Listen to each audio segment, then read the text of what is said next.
Welcome back. One final point before we go tonight. Today is the 3-year anniversary of this show. Can you believe it?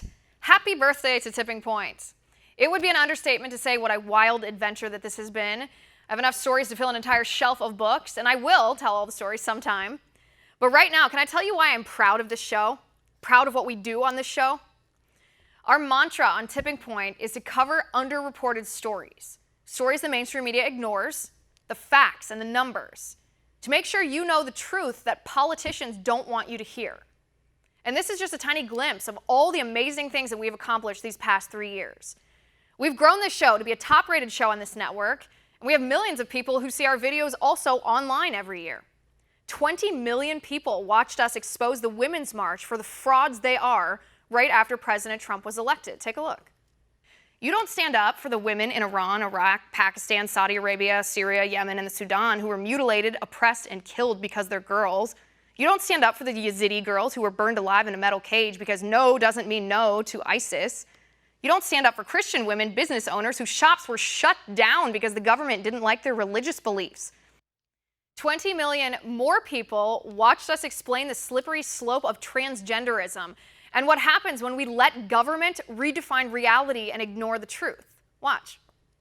If a man can be a woman because he feels like one, if a white person can be a black person because she feels like one, if a healthy person can mutilate herself because she feels disabled, if a grown man can be a baby because he feels infantile, where does this end? Can a child be an adult because she feels like a grown-up? Can a teenager buy alcohol because he identifies as over 21 years of age? Can a grown man attend kindergarten because he identifies as a 6-year-old girl? Can a child spend the day at doggy daycare instead of school because the child feels like a canine? If not, why not? 16 million people spoke up with a lion's roar when we exposed Democrats here in California trying to sneak past voters a bill that would severely restrict the right of Christians to practice their religion in the state. Watch. They say this includes efforts to change behaviors. I mean, that is the role of parents, to guide their children's behaviors. If they are not allowed to guide their children's behaviors with their religious beliefs, then what rights do parents even have in the state of California? So we told you the truth about that bill. You spoke out and forced the liberal politicians in California to ditch the bill.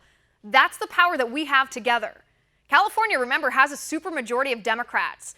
They don't have to listen to us. But when we expose the truth, when we speak out together, they listen to the strength of our voices together. We take pride on this show in covering underreported stories, like the midterm elections, exposing Democratic senators or Senate hopefuls lying to you, the voters.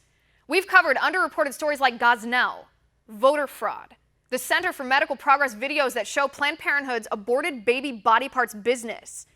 We call out rhetoric and false narratives from the left and debunk their lies with facts, like the true crime rate of illegal immigrants, or the real number of black voters who don't have voter ID. Fewer black people than white people, actually.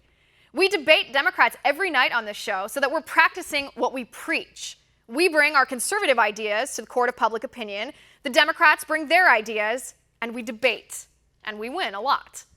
I personally am having the time of my life hosting this show. What an incredible honor to sit here and talk to you every single night. A huge thank you to One American News Network and OANN's founding family, Robert Herring Sr., Charles Herring, and Bobby Herring, for everything, for believing in me, for building this network. I do not take this opportunity lightly. I'm privileged to sit at this desk every night and talk to you and fight for the principles that make our nation exceptional. To my staff, my incredible producers, Jonah, Victoria, and Alec, the control room staff, the floor crew, makeup and hair, everybody who gets this show on air every day, I'm proud to be a part of this team. And of course, a big thank you to you, our wonderful viewers, for making this show what it is. Here's to many more episodes of Tipping Point. Happy birthday to us. And that is my final point. You can reach me on Twitter at Liz_Wheeler. If you liked the show, please send us an email at oann.com/contact. In the meantime, catch us here tomorrow at 9 p.m. Eastern. And until then, have a good night.